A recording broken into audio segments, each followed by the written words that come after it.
지역의 이슈를 심층 분석하는 시간 헬로 이슈 토크 시작합니다. 김해시가 가야 문화권에서는 최초로 법정 문화도시 지정이란 성과를 달성했습니다. 역사 전통 중심형 분야에서는 국내 최초 지정이기도 한데요. 게다가 1차 지정 실패 후 재도전의 쾌거라 지역민의 기쁨이 더 큽니다.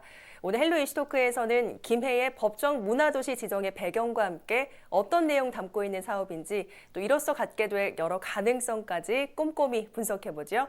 오늘은 지난 5년간 김해문화재단과 전국지역문화재단 연합회에서 다양한 사업을 진행하면서 이번 법정 문화도시 지정의 중추적 역할을 한 김해문화도시센터 이영준 센터장님과 함께합니다. 어서 오세요. 반갑습니다. 네, 반갑습니다. 자, 우선은 축하드립니다. 아유, 감사합니다. 이번 소식 듣고 굉장히 기쁘셨을 것 같은데 어떠셨습니까? 당연히 너무 기뻤죠. 저희들이 아까 아나운서께서도 말씀하셨습니다만 문화도시 지정까지 5년의 시간이 좀 걸렸거든요. 네. 그래서 그 시간들이 막 이렇게 주마등처럼 이렇게 지나가기도 했었는데 네. 실제로 저희들이 SNS라든지 외부에 그렇게 많이 노출은 안 했어요. 왜냐하면 우리가 한번 실패한 경험이 있어가지고 네. 우리가 떨어졌을 때 다른 도시가 막 선정되었다고 이렇게 하는 소식을 접할 때마다 굉장히 좀 마음이 아팠거든요. 예, 그래서 좀 외부에는 그렇게 많이 이렇게 알리지는 않았지만 네. 내부적으로는 굉장히 좀 기뻤습니다. 그렇군요. 얼마나 기쁘신지 표정만 봐도 좀 가늠이 가는데요. 네네. 자, 그런데 이 법정 문화도시 사실상 좀 생소하기도 한데 어떤 그렇죠. 겁니까? 예, 이게 2014년도에 이제 지역문화진흥법이라는 게 만들어지거든요. 아시다시피 우리의 어떤 문화 정책이 아무래도 수도권 중심으로 이렇게 편중되어 있다 보니까 네. 지역에서도 문화가 융성해야 된다라는 어떤 그 의미를 담아가지고 지역문화진흥법이 만들어지거든요. 이 지역문화진흥법 안에는 이제 여러 가지 내용들이 있습니다. 일단 도시마다 이제 문화발전 중장기 계획을 의무적으로 수립하게끔 하는 내용도 들어가 있고요. 네. 그리고 이제 김해문화재단처럼 이런 재단을 설립할 수 있는 법적인 근거도 이렇게 마련이 되어 있습니다. 그리고 그 중에서도 이제 가장 중요한 게 문화도시 지정에 관한 법안이 거기에 포함이 되어 있거든요. 네. 그래서 지금 1차에 지금 지정된 도시들은 이제 인천 부평구랑 그리고 춘천, 강릉, 완주 이렇게 한 5개 도시가 문화도시로 이렇게 지정이 되었습니다. 그러니까 단순하게 시설물이나 건축물을 세우고 갖추는 게 아니라 김해시 문화 발전을 위한 장기적 그림을 그리는 게 바로 이런 사업이라고 보면 될까요? 네, 맞습니다. 이때까지의 어떤 문화 정책이라는 것은 좀 하드웨어 중심이었거든요. 그래서 네. 공연장을 짓는다든지 미술관을 만든다든지 하는 시설 중심의 정책들을 우리가 굉장히 좀 꾸준하게 해왔죠. 근데 문화도시 사업은 휴머니어입니다. 즉 시민을 이렇게 관객이 아니라 문화의 주체로 만드는 그런 네. 사업이다라고 좀 말씀을 드릴 수가 있고요.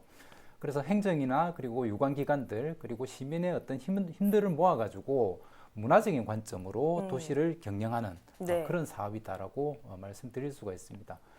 특히 김해는 그 42년에 그 건국한 금강가야의 수도이지 않습니까? 네. 그래서 2000년의 역사가 살아 숨쉬는 그런 도시입니다. 이러한 도시의 역사를 좀 바탕으로 문화도시를 만들겠다는 계획을 수립하고 저희들이 이제 문체부로부터 승인을 받게 되었습니다. 참고로 이제 문화도시는 한 5가지 유형이 있거든요. 네, 이제 네. 김해같이 역사 전통형이 있고요. 그리고 예술가들이 많은 도시들은 예술 중심형으로 신청을 하실 수가 있습니다. 그리고 우리 도시는 좀 문화를 굉장히 좀 산업적으로 발전시키겠다 하면 문화산업형으로 신청을 하고요. 그리고 제주와 같이 주민들보다는 관광객들이 굉장히 많이 옴으로 인해 가지고 발생하는 문제들이 많잖아요. 그렇죠? 네. 환경 문제도 있을 거고 교통 문제 이런 것들이 있는데 이런 문제들을 좀 문화적으로 해결해 보겠다는 도시들은 네. 사회 문화형으로 신청을 하게 됩니다. 그리고 마지막으로는 이제 자율형은 이 모든 것들을 담아낼 수 있는 그런 형태가 있거든요. 이렇게 한 5가지 유형으로 신청이 가능한데 김해는 이제 역사 전통형으로 전국에서도 유일하게 좀 네. 선정이 된 도시라고 말씀드릴 수 있겠습니다. 그게 선정에 따라서 각각 도시 특성에 맞게 앞으로 사업이 진행이 되겠네요. 네, 그렇습니다. 알겠습니다. 자, 그러니까 이번 선정을 계기로 김해시 문화 발전의 어떤 소프트웨어 측면까지 발전할 수 있는 계기가 좀 마련됐다라고 볼 수가 있을 것 같은데 구체적으로 이번 사업 선정으로 인해서 어떤 지원들 받게 됩니까? 제2차 법정 문화도시로 이제 지정이 되었는데요. 앞으로 향후 한 200억, 그러니까 네. 5년 동안 200억 정도의 이제 지원금을 이제 저희들이 확보를 하게 되었는데 이 예산은 자산을 취득하거나 네. 혹은 건물을 짓거나 하는 용도로는 쓸 수가 없는 예산입니다. 오로지 시민과 함께 프로젝트를 진행하는 그런 어떤 그야말로 이제 휴머니어 사업이라고 볼 수가 있고요. 네. 현재 전국에는 이제 12개 도시가 문화도시로 이렇게 지정이 되어 있습니다. 김해시를 포함해서. 네. 그리고 이제 올해도 또 6개의 도시가 지정이 될 예정입니다.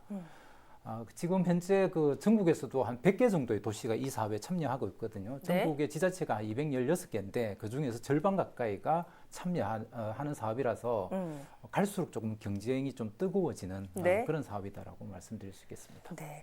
그 김해시에서는 올해 또 200억 가운데 30억의 예산을 또 투입한다고 들었는데 이 예산은 그렇습니다. 어떻게 그럼 쓰여지게 되는지 계획이 좀 나온 게 있습니까? 이 사업은 이제 그 지정이 되고 나서 계획을 수립하는 사업이 아니고 네. 우리가 지난 5년 동안 시민들과 계속 만나가면서 앞으로 문화도시 사업을 이렇게 하겠습니다라고 계획을 먼저 수립한 다음에 네. 문체부에 이제 그 승인을 받은 사업이라고 볼 수가 있거든요. 그래서 기존의 어떤 계획들은 이미 다 완료가 되어 있어가지고 5년 동안 차질 없이 진행될 수 있는 그런 사업이다라고 보시면 되겠습니다. 그렇군요.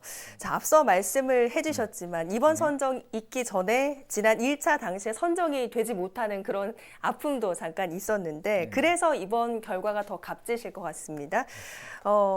1차 선정에서 좀 탈락을 했기 때문에 더 철저한 준비를 하셨을 것 같은데 그건 어떤 과정을 거치셨나요? 아까도 말씀드렸습니다만 이제 한 5년의 어떤 시간들이 좀 필요했다라고 말씀을 드렸는데 이렇게 많은 시간이 소요되는 이유는 사실 전문가들이 이렇게 직접적으로 설계를 하면 굉장히 빠른 시간 내에 만들 수가 있지만 이 모든 사업들을 시민과 토론하고 논의하면서 만들어야 하기 때문에 5년의 시간이 좀 필요하고요. 그리고 진짜 굉장히 많은 시민들이 열정적으로 이렇게 좀 참여를 해 오셨습니다. 저희들이 2018년도에 이제 1차 예비도시로 지정이 되었지 않습니까? 네. 그때 이제 탈락을 했었는데 네. 그 탈락했던 여러 가지 이유들이 있습니다만 아무래도 이제 시민들과 더 많이 이야기하라라는 저희들은 메시지로 생각을 했었고 그 탈락의 이유들을 꼼꼼하게 보완하는 어떤 그런 과정들을 거쳐서 이번에 이제 문화도시로 지정이 되었다라고 말씀드릴 수 있겠습니다. 네, 사실상 그간의 노력 덕분에 이번에 선정에 되는 그런 쾌거를 좀 이뤘다고 볼 수가 있을 것 같은데 물론 여러 노력이 있었겠지만 가장 큰 이유는 뭐라고 보십니까? 그야말로 여러 이유가 있습니다만 네. 저희들이 조금 다른 도시하고 조금 차별화되어서 좀 좋은 평가를 받았던 부분들은 이제 행정협의체라는 게 있거든요. 행정협의체를 만들어가지고 김해시의 각 부서들과 연계 사업들을 발굴을 했습니다. 뿐만 아니라 이제 포럼이 가장 많이 열리는 도시를 만들겠다고 해서 시민들과 정말 많은 그 토론회를 개최를 했거든요. 네. 근데 우리가 사실 이제 평가를 받을 때 이 그 회의록들을 전부 다 제출을 했어요. 나중에 알고 보니까 전국에서 가장 많은 회의를 했던 도시더라고요. 네. 이런 부분들이 이제 좀 실질적으로 시민들과 이제 토론을 했구나라는 부분들이 이제 시민들한테 굉장히 좀 긍정적으로 조금 이렇게 좀 평가를 받았고요. 네. 특히 또 시민들이 이제 그 특정 건물이나 장소에 국한되지 않고 도시 전체를 박물관으로 만드는 도시가 박물관이라는 사업이 있거든요. 네. 근데 보통 이제 역사 전통 하면은 이제 과거를 많이 떠올리잖아요, 그죠? 네. 근데 이 사업은 굉장히 좀 IT와 결합된 그 좀 미래의 가치를 담은 그런 사업이었거든요. 그런 부분들도 굉장히 좀 좋은 평가를 받던 계기가 아니었나라고 생각을 합니다. 그 말씀 중에 좀 궁금한 것이 네네. 다른 도시에 비해서 가장 많은 포럼을 김해시에서 개최했다라고 말씀해 주셨습니다. 그런데 어쨌든 시민들이 토론에 참여하려는 시민이 또 있어야 되지 않겠습니까? 그렇죠. 그런 시민들 모집하는 과정이 좀 어렵진 않으셨는지요? 물론 어렵죠. 이제 사실 다 바쁘시기 때문에 네네. 어떤 그 시간을 내서 이렇게 찾기가 좀 힘들지 않습니까? 그렇죠. 근데 그래도 이제 저희들이 그 5년이라는 좀 시간 동안 이렇게 쌓여 있던 시민력이 있어요. 이제 그런 그 많은 시민들이 이제 참여를 해주셨기 때문에 그게 가능했다라고 말씀드릴 수 있겠습니다. 시민력 말씀을 해주셨는데 혹시 어느 정도의 시민들이 참여를 해주셨는지 혹시 그 숫자가 좀 있습니까? 그렇죠. 그 토론에 참여하신 시민만 하더라도 한 2,000명이 훨씬 넘고요.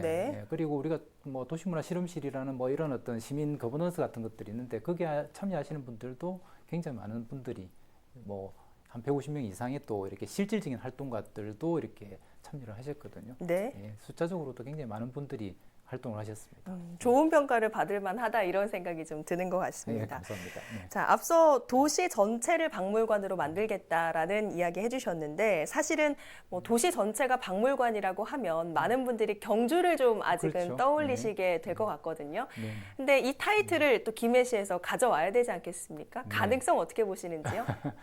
그 많은 분들이 김해가 유물 발굴이 굉장히 좀 많이 진행이 됐다고 생각을 하시거든요. 근데 네. 가야사는 이제 좀 실체가 드러나고 있는 상황이고요.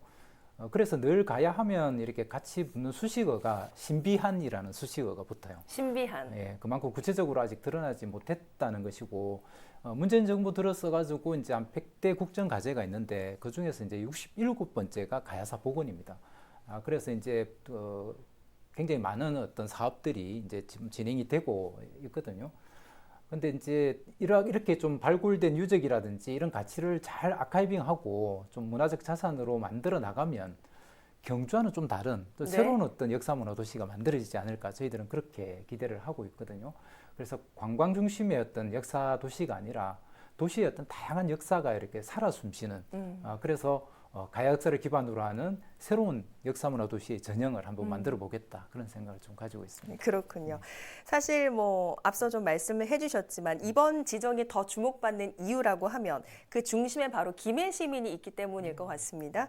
앞서 뭐 수없이 많은 포럼을 시민들과 함께 열었다고 말씀도 해주셨고요. 네. 그러면 법정 문화도시 완성에 있어서 김해 시민의 어떤 의미와 역할 뭐라고 보십니까? 그 문화도시는 이제 계속 반복해서 드리는 말씀입니다만 문화적 주체가 시민이 되게 하는 그런 사업이라고 보시면 되겠습니다. 이때까지는 이제 관객이라는 관객을 만드는 사업들은 굉장히 우리나라에서 오랫동안 좀 진행을 했거든요. 네. 미술관도 정말 많이 만들었고 공연장도 많이 만들었는데 이런 정책을 이제 그 문화의 민주화라고 이야기를 좀 합니다. 하지만 이제 이 문화도시 사업은 시민을 객석에서 가만히 앉아 있는 존재가 아니라 문화의 주인공으로 만드는 사업이다라고 볼 수가 있는데 이러한 사업을 이제 문화 민주주의라고 이렇게 명명을 하거든요. 네. 근데 이 두 정책이 좀 균형을 잘 이루어야만 정책적 효과가 굉장히 크게 나타나는데 우리나라는 좀 문화의 민주화 정책에만 조금 이렇게 많이 조금 치우쳐져서 정책이 좀 진행이 되었고 네. 그래서 문화도시 사업은 이러한 정책의 균형을 맞추기 위한 사업이다라고 보시면 될 것 같습니다. 그렇군요. 앞서 오늘 이 있기까지 시민들과 많은 협의를 거치셨다고 얘기를 해주셨습니다. 시민들과 많이 만나면서 기억에 남는 일도 있으실 것 같아요. 그 지역 문화라고 했을 때 지역 문화의 좀 핵심적인 가치는 모든 도시는 특별하다 네. 이거든요. 왜냐하면 그 도시마다 어떤 도시의 역사들이 다 다르고 또 그곳에서 살아가는 시민들의 삶이 다 다르기 때문인데요. 이제까지 어떤 지역문화 정책은 전문가나 행정이 주도를 좀 했거든요. 그래서 도시의 특징이 좀 살아나지 못했습니다.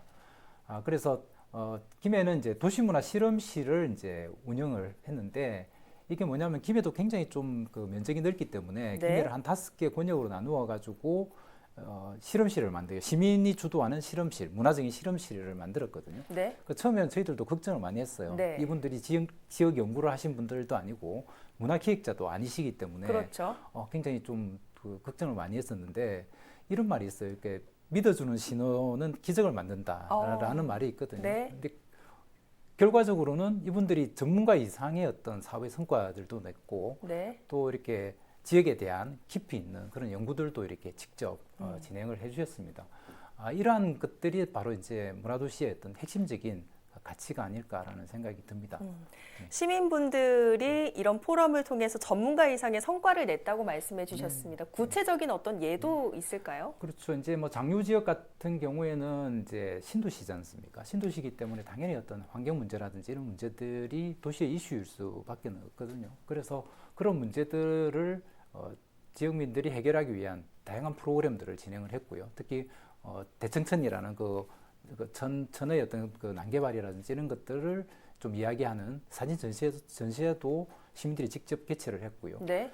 그리고 대도원 같은 경우에는 농촌 지역이지 않습니까? 농촌 지역에서는 육아 문제가 굉장히 좀 심각해요.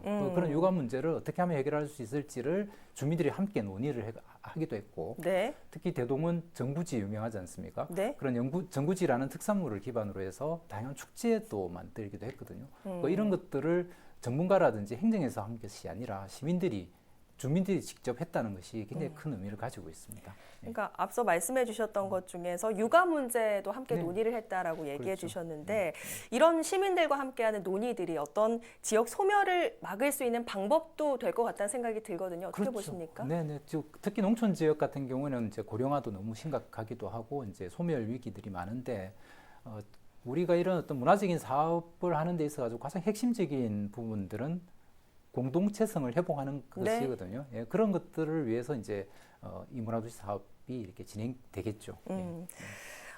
어쨌든 이런 변화를 위해서는 앞으로 기존에 뿌리 내린 것들도 좀 설득할 수 있는 그런 것들이 있어야 될 텐데요. 그 네. 과정에서 충분한 소통이 또 있어야겠죠. 맞습니다. 이런 부분에 대한 계획도 있으십니까?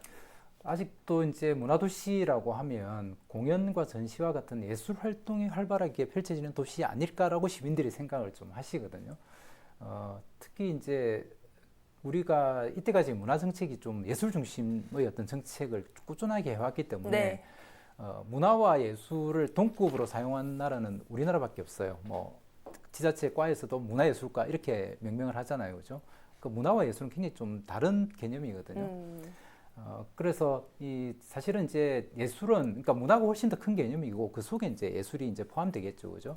그래서 문화도시는 예술을 진흥하는 것을 넘어서 가지고 우리 삶의 전반을 다루는 어떤 그런 사업이거든요. 네. 이런 부분들을 이제 계속 시민들을 만나면서 이해시키고 해결해 나갈 그런 생각입니다. 그렇군요.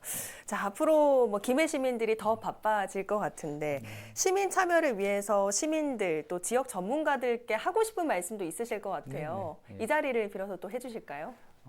시민 중심의 정책이라는 것은 네. 이제 단지 지역뿐만이 아니라 국가 정책의 어떤 큰 흐름이고 또 우리가 앞으로 나아가야 될 방향이라고 생각이 들거든요. 네. 그래서 도시재생이 그렇고 또 시민이 직접 도시의 예산을 설계하는 주민참여예산제라는 제도도 있지 않습니까? 이런 것들이 바로 이제 시민을 도시의 주체로 만들기 위한 정책들입니다. 이제까지 행정이라든지 전문가들이 정책의 어떤 주인이었다면 앞으로는 시민들이 그 중심이 좀 되어야 한다고 생각합니다. 그래서 문화도시의 문은 활짝 이렇게 열려 있습니다. 네. 조금만 관심을 가져주신다면 도시 문화를 우리 스스로 만들어 나갈 수 있다고 저는 생각을 하거든요. 그래서 김해 시민 여러분들의 많은 참여를 다시 한번 부탁을 드리겠습니다. 네, 알겠습니다. 앞으로 김해시의 문화 발전 기대해 보면서 오늘 말씀 여기서 마무리하겠습니다. 오늘 말씀 고맙습니다. 네, 고맙습니다. 네, 김해시가 각고의 노력 끝에 법정 문화도시로 선정이 됐습니다. 최초라는 수식어 덕분에 이번 지정이 더 빛나는 것 같은데요. 여기에 쏟아지는 기대 그리고 이에 대한 각오가 쭉 이어져서 앞으로 가야 역사의 중심 도시로 굳건한 입지를 다지길 바랍니다. 오늘 방송은 유튜브 채널 헬로 경남에서 다시 보실 수 있습니다. 함께해 주신 여러분 고맙습니다.